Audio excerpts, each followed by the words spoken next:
Bonjour tout le monde, ici c'est Veille Thierry et je suis ravie d'être avec vous pour un nouveau conte. Conte à guérir, conte à grandir. Allez, je vais mettre de côté, ici, et on va commencer par Lumière de fée.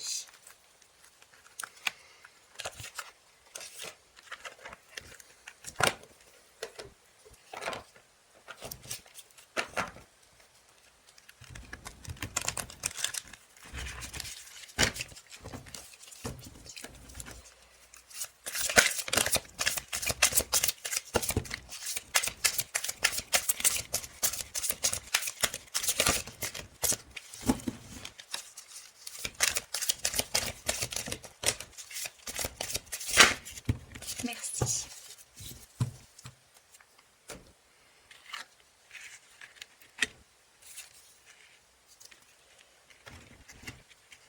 Je vais les laisser comme elles se sont placées. Nous avons la lame de la lumière. Je vais vous l'approcher.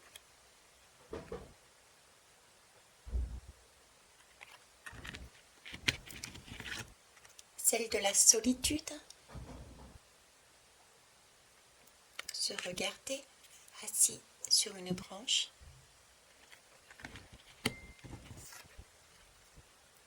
Et la lame du pardon.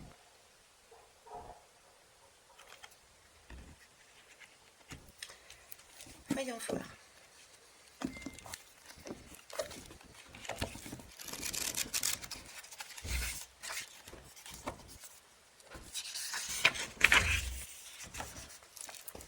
Alors j'ai tourné la page tout simplement parce que c'est la fin d'une histoire ici.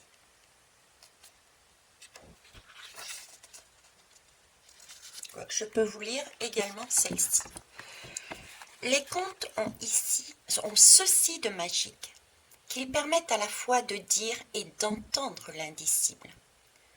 En effet, au travers d'une fiction, d'une fantaisie, vont se créer dans l'esprit de celui qui les entend une imagerie, une résonance, une stimulation fabuleusement puissante de l'imaginaire.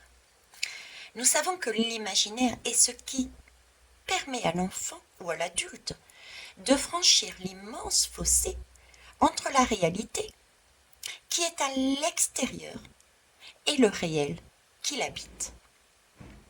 L'impact des images, des associations fantaisistes vont permettre de relier les morceaux éparpillés, chaotiques d'événements anciens, des blessures cachées, de conflits non exprimés.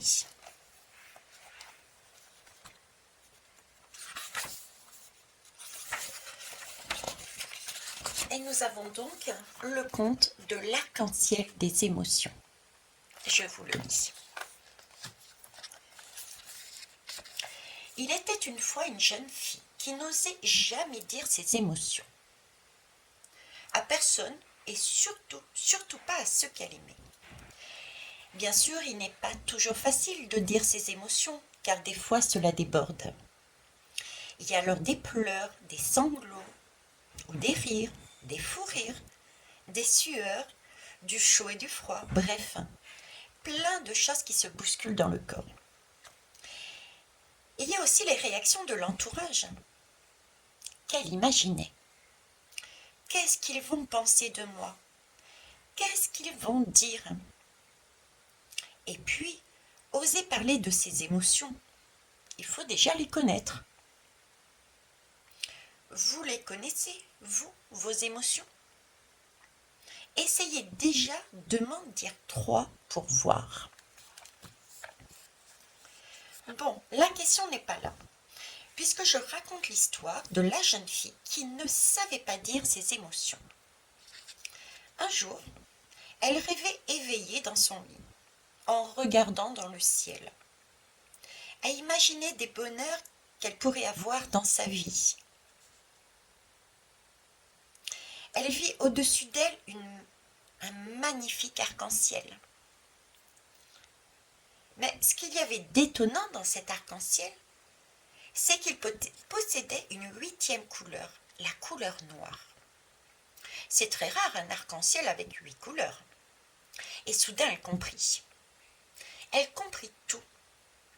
Elle sut, comme cela, le nom des émotions qu'elle avait en elle. Grâce aux couleurs de l'arc-en-ciel, elle devina que chaque couleur représentait une ou plusieurs émotions.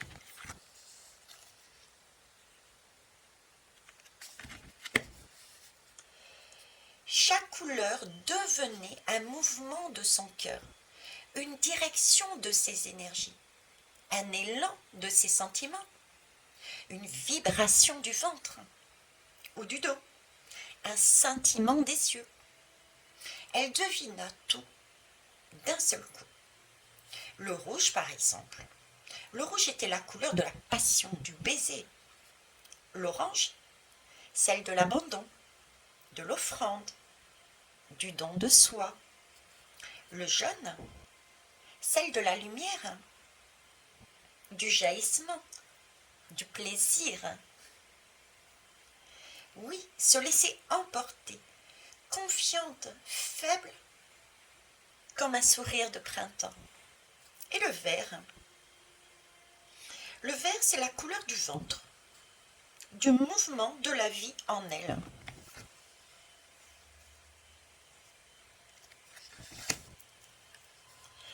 Le bleu, couleur de la tendresse,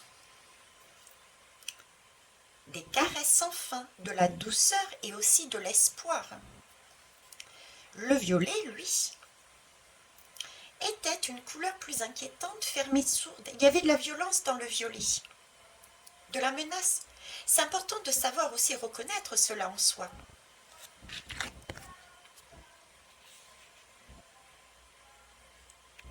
Je ne sais pas si vous la voyez bien, cette couleur violette. Donc,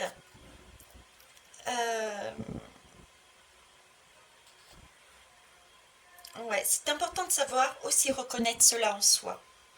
Violence que l'on porte, violence que l'on provoque parfois. Violence qui arrive dans des chemins imprévisibles, le noir. Le noir, ah, cette couleur noire, là, présente dans l'arc-en-ciel. Couleur de la peur, du diablotin, qu'il y avait parfois en elle. Et puis la couleur blanche, couleur du désir infini, multitude qui renaissait en elle, parfois timide, d'autres fois plus direct, plus osant. Cette couleur-là était précieuse, indispensable. Même ici. Sans elle, les autres couleurs n'existeraient pas. Le blanc est une couleur lumière qui capte toutes les autres et leur donne plus d'existence.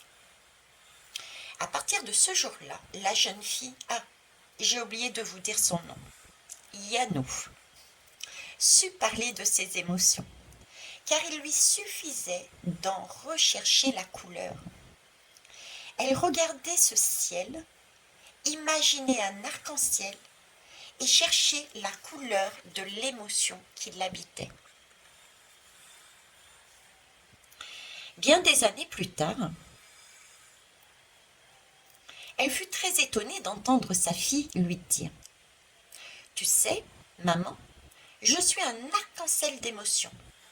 Je les ai toutes quand je danse. J'adore danser. La danse, c'est le chant des émotions. Des fois, j'éclate quand toutes mes couleurs, je veux dire mes émotions, se mettent à vivre ensemble. Oh là là, je vais éclater un jour. Je ne sais pas si la fille de Yanou éclatera, comme elle le craint. Ce que je sais, c'est que sa mère avait fait une grande découverte en associant ses émotions aux couleurs de l'arc-en-ciel. Je vous souhaite une belle soirée. Au revoir.